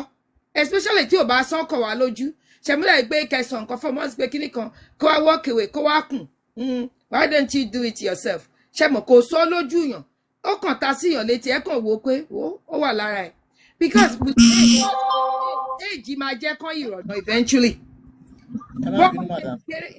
Go ahead. Ẹ jẹ́ kán sọ̀rọ̀ ẹ má mute wọn ẹ jẹ́ kán sọ̀rọ̀ moderator let him speak please. Ẹ jọ̀ọ́ ẹ má bínú torí I know you are talking. Madam, mo fẹ́ káwọn èèyàn learn simplicity of what you're saying ni. God bless you. Sound... moderator, me man, you must pay man like other people's contribution. It might sound like what is she talking about, but the thing is, our parents me my parents, don't man need wisdom my parents ni cinema really insight me no. I just for example like which is most of us stand one even gone odu ni won isha imo oloko. Me, I'm from Egba. And I'm going to cite an example. Thank you very much. So the thing is that Ransom Kuti family, tí late Fẹlá Aníkúlápó ti wá ẹ bá rí gbogbo ọmọ tí ìyá ẹ̀ bí ẹ rí pé medical line ló fẹ́ kí gbogbo wọn lọ ṣe ẹ mọ story wọn dáadáa ṣá. dáadáa mo mọ̀ they were family friends dáadáa. orí late Fẹlá Aníkúlápó Kútì nìkan ni kò gbéwèé medicine náà ni wọ́n ní kí wọ́n lọ kà náà bọ̀gbà tí wọ́n débẹ̀ orí wọn ò gbé and this is a person tó jẹ́ pé kò ń jara ẹ̀ níyàn kíá ó ti ṣe kí ni ó ti yí sí nǹkan tí ó rí pé ó dà ń pọ́nà mi lélẹ̀ fúnra rẹ̀ ló lọ ẹ wá wo bí bàbá rẹ̀ ṣe làmìlaka nínú music lénìí. ẹni tó ti wà ní Amẹ́ríkà wall of kìíní. kò dẹ̀ sí kankan nínú àwọn ọmọ ìyá ẹ̀ even àwọn ọmọ ìyá ẹ̀ tó jẹ́ dókítà yẹn náà wọ́n làmìlaka Nàìjíríà o but kò sí kankan ní tí ó mú orúkọ wọn yẹn ní òkìkí. lágbàáyé. That is one. Ẹ wo Davido as an example again. Another good example. Adeleke àwọn èèyàn díẹ̀díẹ̀ báyìí ló mọ̀ wọ́n. Tẹ́ bá dẹ̀ lọ wo family wọn, wọ́n ń ṣe dáadáa. Bàbá ẹ̀ kàwé gan, màmá ẹ̀ gan kàwé gan. Bọ́ ẹ wọ́ ọmọ yẹn lọ jù sí school kan níbì kan. Ó ní bàbá òun wájú òun sáàrin àwọn òyìnbó ń bí. Kí lòun wá ń bí? Ọmọ sá padà sí Nàìjíríà. Ó bẹ̀rẹ̀ sí ní tẹ̀lé àwọn èèyàn káàkiri ibi orin lọ́kùn ẹ̀ wà. Láti dọ́ọ̀mù ẹ̀ ní skul tí bàbá ẹ̀ lọ sọ sí ló ti di pé èèyàn kan lùlù lókè tó lọ bá ẹni yẹn ló fún ní insight pé with $2,000 you can get all these things ẹni pẹ̀lú owó tí bàbá òun máa sẹ̀ sóhun chicken change lélẹ́yìí nǹkan tó di interest fún Davido lé nínú ẹ̀ o bí bàbá ẹ̀ ṣe tì mọ́lé tó ti àwọn tọ́jọ́ ń wá káàkiri ọ̀pẹ́ ìwà nǹkan yìí nìkan àrídùnnú báyìí ló jẹ́ fún àwọn fámìlì ẹ̀. òbí ẹ̀ gan for relation. Tí Davido bá jáde láyé lọ́la orúkọ ẹ̀ ò lè parẹ́ láyé. Ó gbórúkọ Adélékè yẹn gan ju gbogbo àwọn Adélékè olówó ibẹ̀ gan lọ. Ẹ rí ọ̀nkú ẹ̀ yẹn ni bàbá yẹn bí fún ọ̀nkú ẹ̀ yẹn ni tí bàbá ọ̀nkú yẹn bá ti gọ́ọ̀nà ẹ̀ bá ti sáì. dancing senator IDJ ẹ̀ káàbọ̀ ẹ̀ brother mi. Bàbá yẹn ló yẹ kó bí dancing senator ló yẹ kó bí Davido. Ọlọ́run. So ẹ rí oríṣiríṣi àwọn èèyàn lówó àìmọye àwọn èèyàn tó yẹ pé wọn lè fi dígò kọ owó báyìí wọ́n dẹ̀ lówó burúkú ẹ wo àwọn tẹjúmọ́lá onírin yẹn ṣọ́ lè fi dígò kọ owó pa. So kọ́lọ́n kó ṣàánú gbogbo wa kọ́lọ́n kó fún wa ní the right direction tó bá dẹ̀ fún wa kọ́lọ́n fún wa ní sight pé direction lélẹ̀ because Ọlọ́run ti fún wa ní èdìdí already. He has given us direction to life. ADD is a theme that has been ká support wọn gbogbo wọn kọ́ ló máa di doctor gbogbo wọn kọ́ ló máa di lawyer. Yeah, no ṣé doctor àti lawyer gan lé ní. iṣẹ́ wà lọ́wọ́ wa láti ṣe. Doctor àti lawyer lé ní gan wọn lówó tó ẹlòmíì tó jẹ́ bóyá engineer kan or tó jẹ́ business person kan. Even the mechanic ní ìládùúgbò ní street local mechanic wọn lówó tó wọn. So kọ́lọ́n kó ṣàánú wa iṣẹ́ kọ́ lówó kọ́lọ́n kó ran gbogbo wa lọ́wọ́. Thank you so much for having me. I have to go now. Thank you. God bless you for your contribution. Thank you. So I don't know. Thank you for the people that's just joining. One nǹkan tá a sọ nǹkan tó lè ṣàǹfààní fún wa ni. Probably after these I will mo lè download it. Maybe I can upload it sórí YouTube so that people will see because it's something that we could learn a lot. In summary, mo sọ̀rọ̀ nípa pé bóyá pé àwa tá a máa ń travel, kó má jẹ́ pé aṣọ tá a máa wọ̀ bàtà tá à ń wọ̀ nǹkan nìkan ni. Àwa tá a bá ń travel tó bá yẹ pé a wà ní orí ògùn ta láwọn oògùn tó jẹ́ pé kò kàn kí n ṣe pé mo kàn fẹ́ ra paracetamol no oògùn tí dókítà kọ fún wa ṣé rí tá a bá ń lọ síbi tá a bá ń lọ tó bá yẹ pọ́sẹ̀ kan la fẹ́ lò ẹ jẹ́ ká kó extra oògùn dání ẹ jẹ́ ká kó oògùn oṣù kan torí pé láwọn tó ń ṣẹlẹ̀ sí mo sọ instances àwọn èèyàn oríṣiríṣi tó ń ṣẹlẹ̀ sí tírú ẹ̀ ṣẹlẹ̀ sí ó tẹ̀lé èèyàn kan tó jẹ́ pé Ọlọ́run ló yọ Ọlọ́run ló ní kó jẹ́ pé Amẹ́ríkà níbi tó ti kọ́kọ́ sọ̀kalẹ̀ tó máa go through migration tó máa ṣe kíní ó kàn kó ó pass out ni torí pé bí fún bíjọ́ mẹ́jọ bíjọ́ mẹ́sàn-án ni ò fi lo oògùn ẹ̀yẹn Ọlọ́run ló ní kán tètè fi rush but ó mọ nǹkan tó cost òun. We talk about that.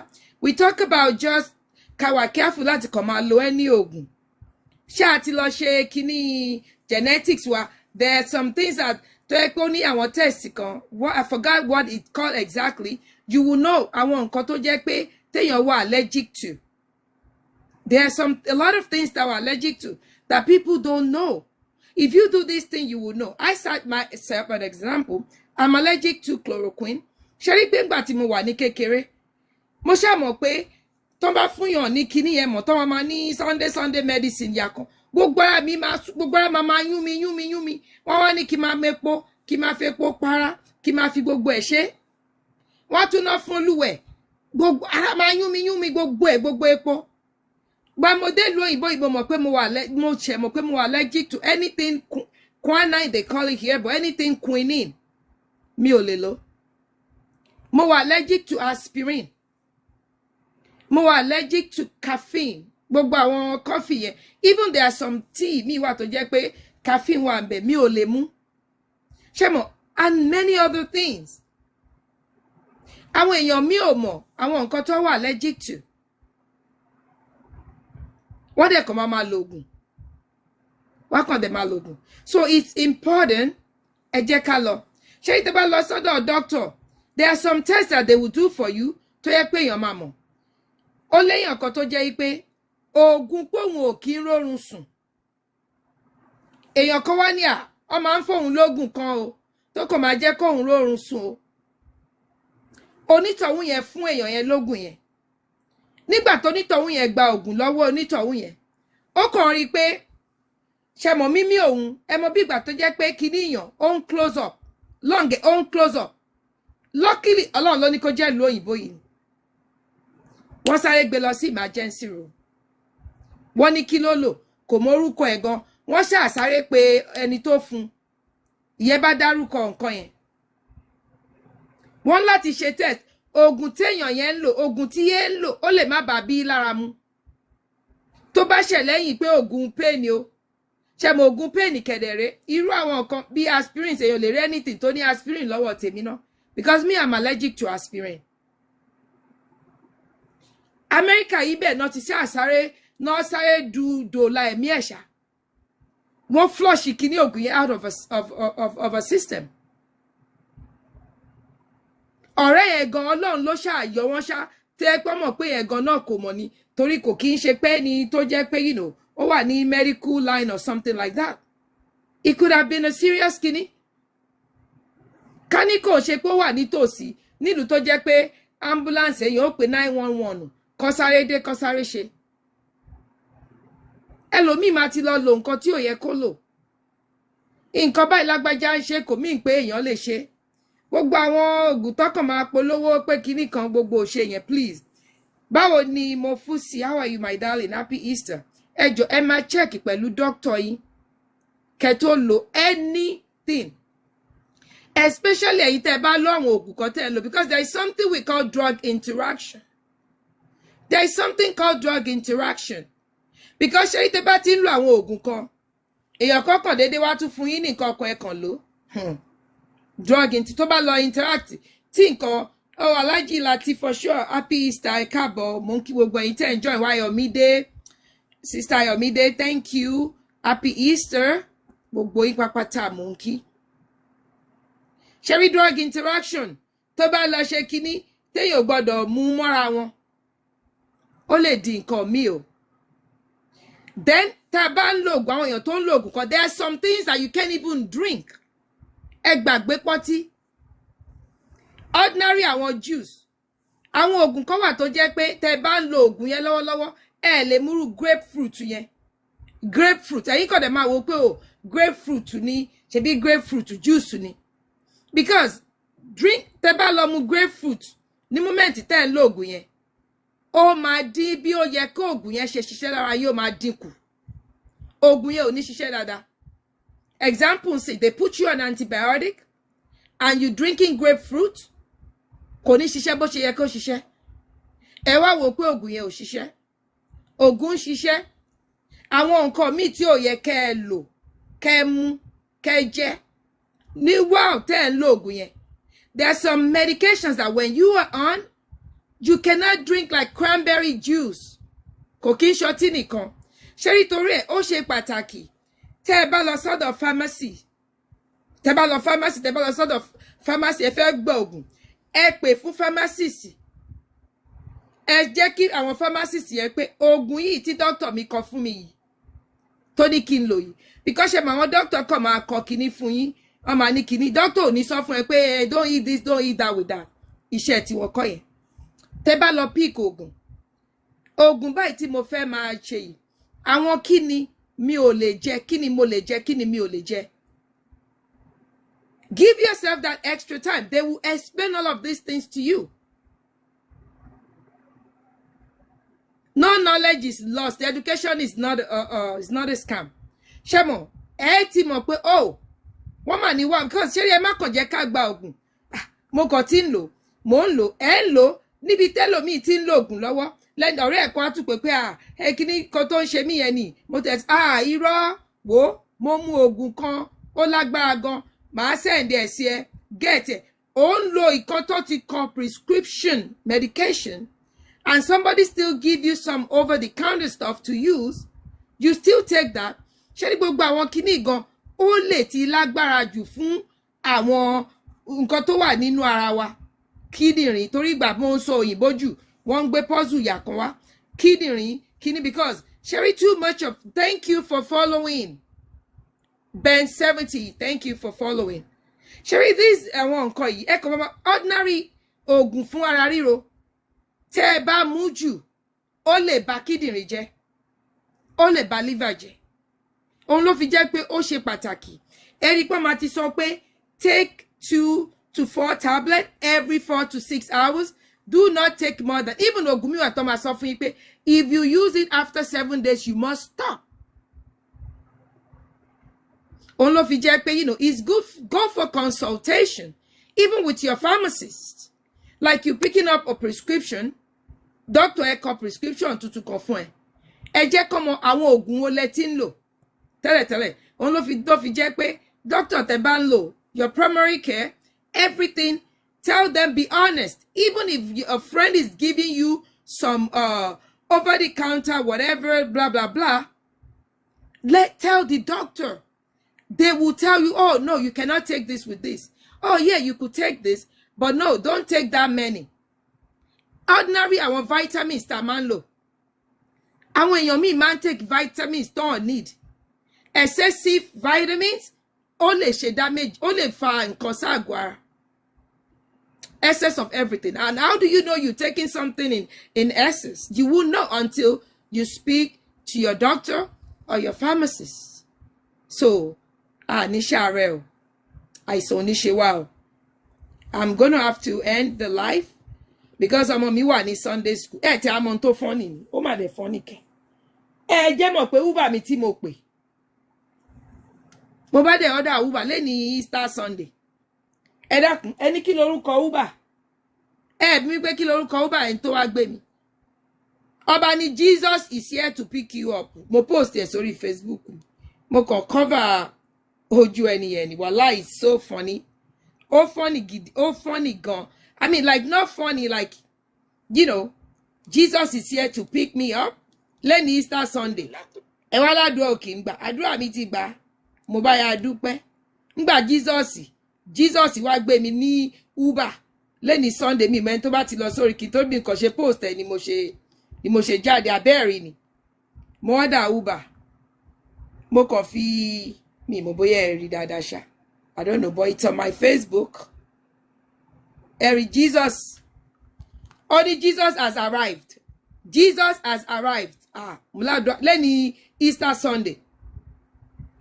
Mo wá kọ mo post. Ó dẹ̀ wá gbé mi fún kíní ni mo lọ drop pé Jesus has arrived. Gbígbà àdúrà ni o. Now Jesus and God they run my life o. So mo kàn ní kí n kàn tún fi yẹn náà sí ni pé kẹ́ fi rẹ́rìn. But mo Jesus. Jesus. And J man silent. Oh my knee is Sus. Sus no mape, but the name is Jesus. Sus no mape. Sus. But it's Jesus. Shemo is Jesus. So thank you everyone.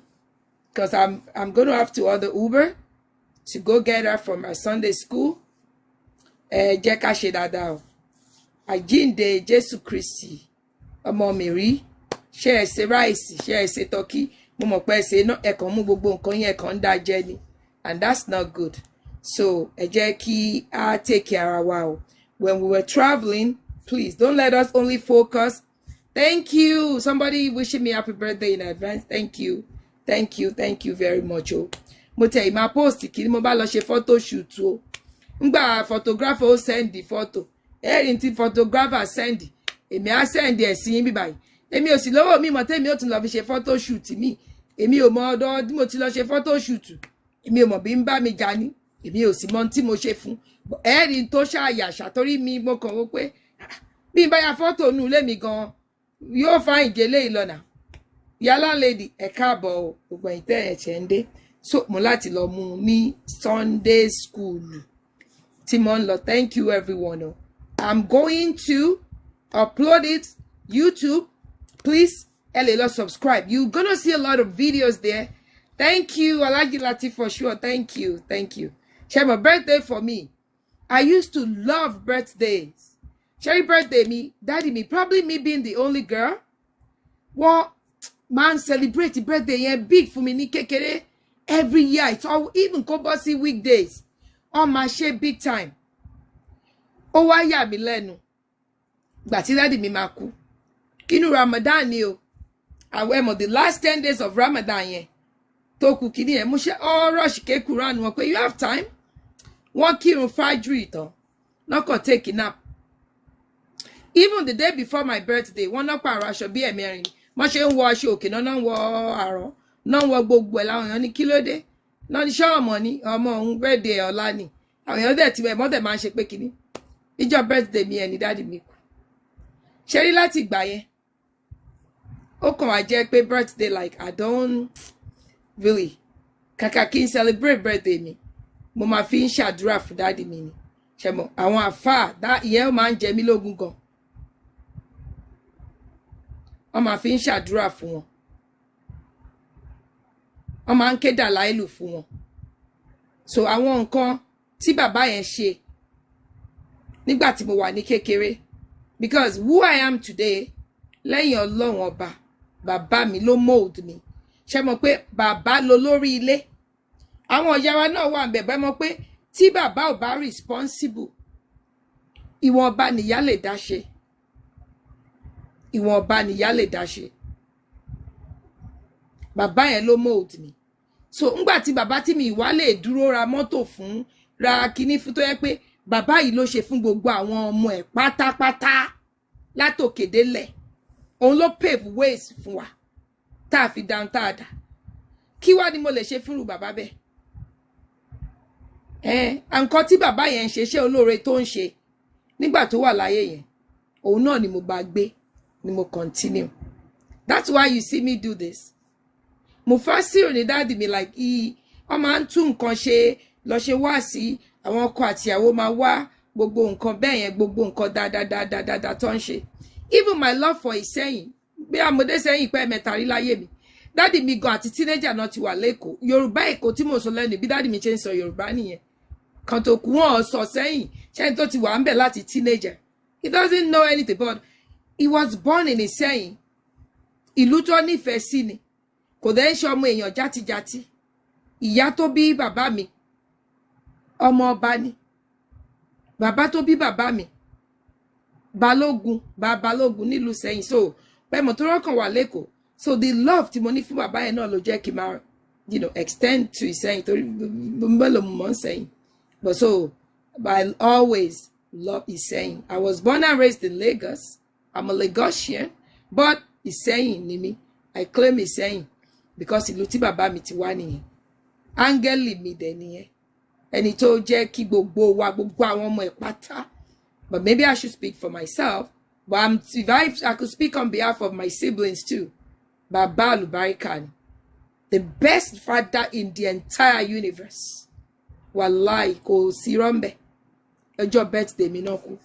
Ṣẹ́rí àtìgbà yẹn báyìí. Mo kàn máa ń wò pé it's time to, kémi náà san oore. ṣé mọ̀ pé wọ́n ní tó kété bá dàgbà ọmọ tó bí ló mu Yorùbá yẹn ò parọ́ ṣé bàbá tó wá kẹ́mi birthday mi is always big bàbá yẹn wá kúnjọ birthday mi mo rí bí ìgbà tó yẹ pé wọ́n pa àrò oko so Dalailu àdúrà náà máa ń ṣe àdúrà ò stop o but you know like the day ọjọ́ tó kù yẹn it's important you know Sadaka Jariya kí la fẹ́ ṣe fáwọn òbí wa tán ti kú Sadaka Jariya náà ló máa mú kẹ́ lọ bá wọn nínú kòtò nínú sàárè kọ́lọ́hún yìí kó má fi ya sàárè jẹ wọ́n kó má fòun gbẹ sàárè kó má fi jẹ wọ́n ọ̀la ni birthday Àsẹ́yìn bá mi my royal father bàbá kú èmi lọmọ oní bàbá púpọ̀ ọ̀la ni birthday Àsẹ́yìn ṣe rí pé leaders are born in April ọ̀la ni birthday Àsẹ́yìn His Royal Highness Ọba Sefiu Oyèbọ́lá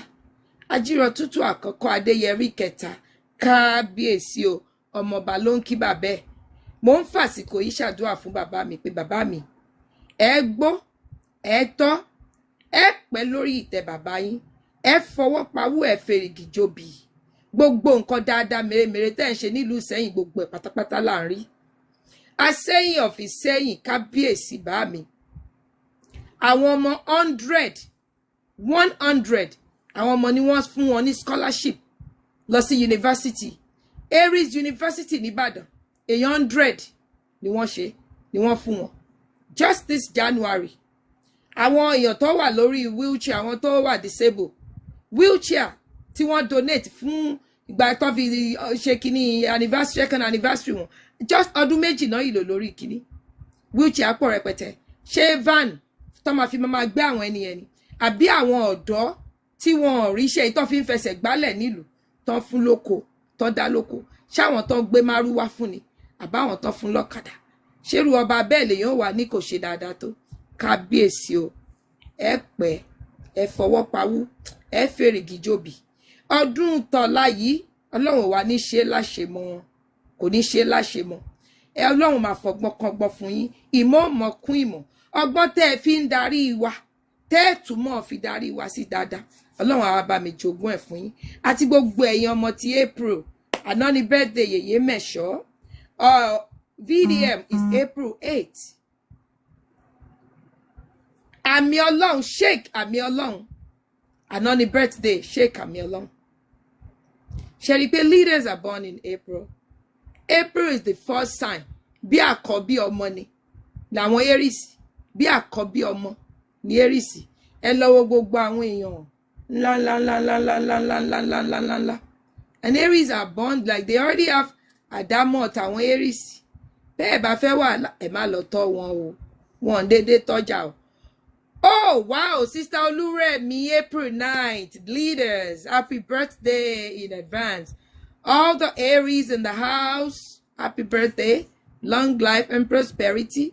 Aries, béèyàn bá fìfẹ́ hàn wọ́n máa fi ìfẹ́ yẹn. And Aries are loyal to the core, but you can't change their mind.